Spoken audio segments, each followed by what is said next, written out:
Welcome to healthy home. ఇవాళ మనం set దోశని ఎలా ప్రిపేర్ చేయాలో తెలుసుకుందాము. దీనికోసం మనం ముందుగా ఒక బౌల్ తీసుకుందాం. ఇందులో 2 కప్పులు బియ్యం వేసుకుందాము.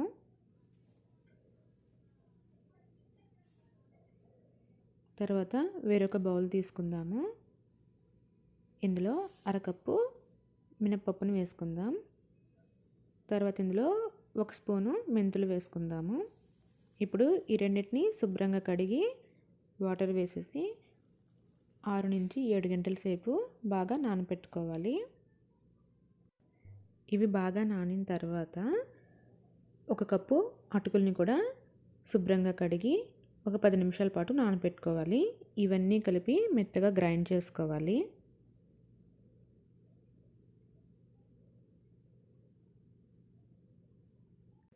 ఇలాగా గ్రైండ్ చేసుకున్న పిండినంతా కూడా మనం ఒక బౌల్లో తీసుకుందాము.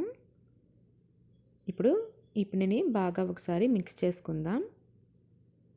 దీన్ని ఒక 5 నుంచి 6 గంటల సేపు పక్కన పెట్టేద్దాం. పిండి అనేది మనకి బాగా పులవాలి. లేదు మీరు నైట్ అంతా కూడా పక్కన పెట్టేయచ్చు. నేను నైట్ అంతా పెట్టేశానండి. మరుసటి రోజు పిండిని మరొకసారి బాగా కలుపుకొని కొద్దిగా వాటర్ వేసుకొని రుచికి సరిపడినంత సాల్ట్, ఒక చిటికెడు సోడా ఉప్పు వేసుకొని పిండిని బాగా కలుపుకోవాలి. పిండి మనకి మరి పలుచగా కాకుండా కొద్దిగా చిక్కగా ఉండేలాగా కలుపుకోవాలి. చూడండి, పిండిని బాగా కలుపుకున్న తర్వాత పిండి అనేది మనకి ఈ కన్సిస్టెన్సీలో ఉండాలి.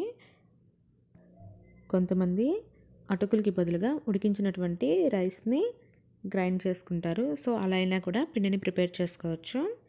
ఇప్పుడు స్టవ్ వెలిగించుకొని ఒక ప్యాన్ పెట్టుకుందాం. ఇప్పుడు కొద్దిగా దోసపిండిని వేసుకుందాము.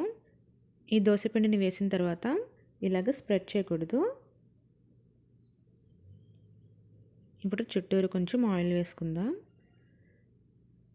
తర్వాత మూత పెట్టేసి మీడియం ఫ్లేమ్లో కుక్ చేసుకోవాలి. చూడండి, ఇప్పుడు మనం మూత తీసి చూద్దాము. చూడండి, పిండి అనేది ఏమీ లేకుండా మనకి ఇలాగా హోల్స్గా వచ్చిందంటే మనకి దోశ అనేది రెడీ అయిపోయినట్టు. ఇలాగే అన్ని దోశని ప్రిపేర్ చేసుకోవాలి. ఇప్పుడు ఈ దోశని ఒక ప్లేట్లో తీసుకుందాం. ఇంతేనండి, ఎంతో టేస్టీగా ఉండేటువంటి సెట్ దోశ. దీన్ని మీరు ఏ చట్నీతో తీసుకున్నా కూడా చాలా టేస్టీగా ఉంటుంది. లేదు ఏదైనా కారపొడి నెయ్యితో తీసుకుంటే ఇంకా చాలా టేస్టీగా ఉంటుంది.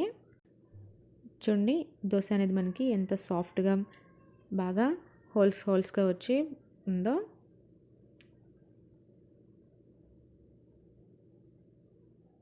డెఫినెట్గా ట్రై చేయండి.